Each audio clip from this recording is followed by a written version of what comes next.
U.S. strikes on Iran did not destroy nuclear sites, sources say. Really? This is a suggestion via channel member. Let's go ahead and jump into this video immediately. It definitely feels like they're most likely going to start citing the top secret leak that basically was put out from the Pentagon. 3 sources tell CNN that according to an early U.S. intelligence assessment, the U.S. military strikes on 3 of Iran's nuclear facilities last weekend did not destroy the core components of the country's nuclear program and likely only set it back a few months. That's right. So this is an assessment that actually is out from the Defense Intelligence Agency. That is the Pentagon's intelligence arm. And it was based on a battle damage assessment conducted by U.S. CENTCOM after the strikes, according to one of the sources. Let's go to CNN national security correspondent Natasha Bertrand, who has this exclusive new reporting. This is to that question that has been asked about how much damage has been done. This is a real question. It's also a political question that has been to something that Donald Trump has been sort of dealing with here recently. What are you learning, Natasha? Yeah, look, Brianna, this is the first assessment that we are getting that the U.S. intelligence community has found about the battle damage that resulted from those U.S. military strikes on these 3 Iranian nuclear facilities over the weekend. And as you said, it was produced by the Defense Intelligence Agency, which is the Pentagon's intelligence arm. And it is worth noting that it is a very early assessment. The strikes were only a matter of days ago, and the intelligence community is still gathering intelligence. They are still working to come up with a full, comprehensive picture of what exactly happened here. But based on a battle damage assessment that was carried out by U.S. Central Command, essentially looking at the images and looking at what was actually damaged, the Defense Intelligence Agency has assessed that the core components of Iran's nuclear program are largely intact, and that Iran's nuclear program has essentially only been set back by months. Okay. Now, we presented this information to the White House for comment, and White House Press Secretary Carolyn Leavitt. They're not going to respond at all to it. Why would they? This is absolutely a leaked top secret, bit of information. Understand what that is here.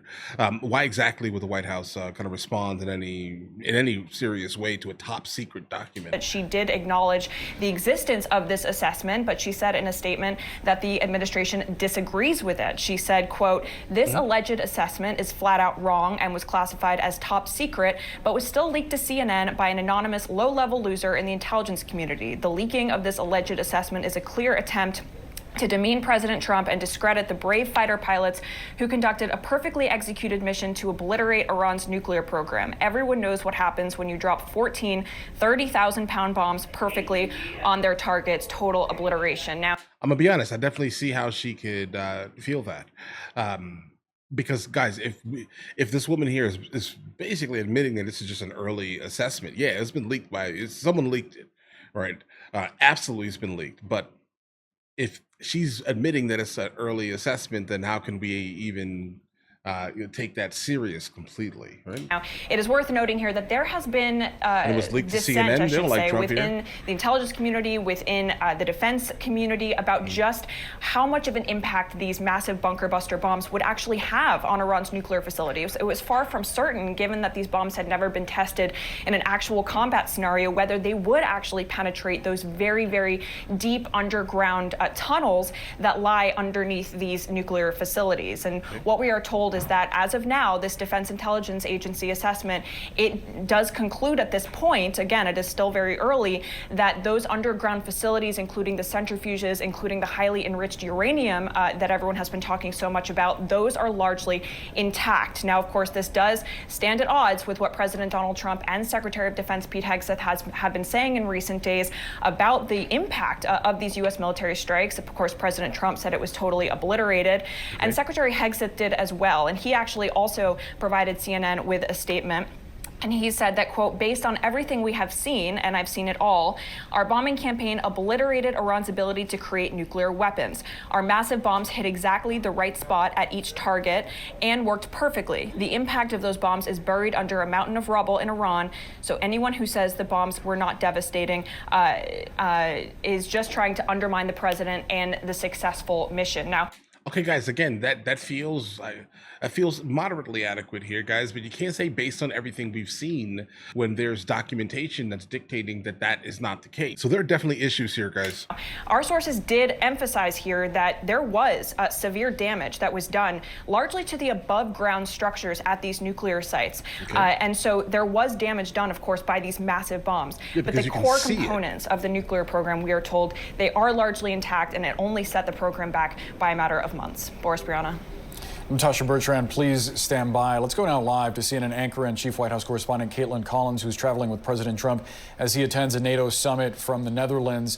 Caitlin, you heard the statement there from the White House. They acknowledged the existence of this assessment, but said that they disagreed with it and then attacked the sourcing behind it. What are you hearing? Yeah, and I think it's notable that when we reached out to the White House for comment on what Natasha and Katie Bowe had been hearing here from these sources about this initial assessment, that they provided statements not only from Caroline Leavitt, the White House press secretary, obviously, who is designed to respond to media reports, but also from the Defense Secretary, Pete Hegseth himself, given he is on the record talking about what he believes the results of these strikes were here. Now, the issue here at hand is obviously this is an initial assessment. We're still waiting for a comprehensive assessment to be done. And as Natasha mentioned there, certainly more information could come to light. And that is how this works as they are in the early days of assessing this. But if this is the assessment that stands as it is right now and what the DIA found, according to this report, that undermines what President Trump has been saying publicly about the result and the impact of these strikes and what they had on Iran's nuclear program. Just this morning, he has been quite defensive about this, saying it's not enough in his view to just say that they were sufficiently damaged. He is saying they were completely destroyed and obliterated, and he's been defending the B-2 bombers and the pilots flying those B-2s that took these bombs over to Iran on Saturday night and dropped them on top of these nuclear sites at great lengths, as he did as he was leaving the White House today. Okay, guys, I definitely back the concept of patriotism, but like false patriotism is wild. It's definitely way too early, by the sound of it, to even attempt to keep assuming things here, guys. I mean, obviously, when it comes down to it, you think about it, 30,000 pound MOP. I mean, the math is not mathing. I would suspect that would basically take down multiples, right? And the fact that they used multiples of them, they're really hoping that they're really just hoping that this campaign functioned. I get it. And what I mean by that is that when,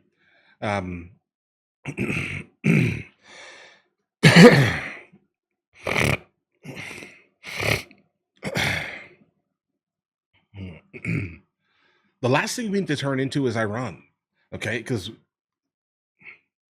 the last thing we need to turn into is Iran, all right? We need to lead with exclusively facts, and if there is some new information that is coming out, we have to, under all circumstances, put our pride aside and get to the facts of the matter here, period, okay? But let's continue. So certainly it would undermine and undercut what the president himself has been saying, but I do think, as Natasha mentioned there, this is an early and preliminary assessment, as they're still waiting to see what the other findings show.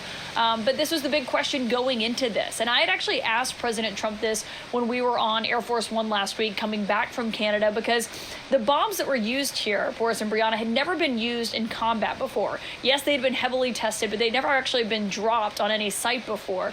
And the question I had for the president was, did he have assurances or any guarantees that conducting these U.S. strikes would actually take out Iran's nuclear program? He told me there were no guarantees in life, but obviously that's a key question that we were told he was also asking his officials behind the scenes, is how would this play out? What would this look like? Because as we know, the president, even with military action in his first term, does go through these assessments in a pretty thorough manner to want to know what the other end of this is going to look like. Yeah, and certainly. Okay, guys. Okay. I do think that we all need to sit down, come together, right? Forget all this left and right nonsense. If we can just get back to like normal times where we can have conversations and we can kind of solve problems on a global scale, let's say. But right now, the CNN couldn't wait to hear this, bro. You know that, right? Like CNN could not wait under any circumstance to get any type of information like this because, yeah, it would be moderately damaging, let's say, for those people who,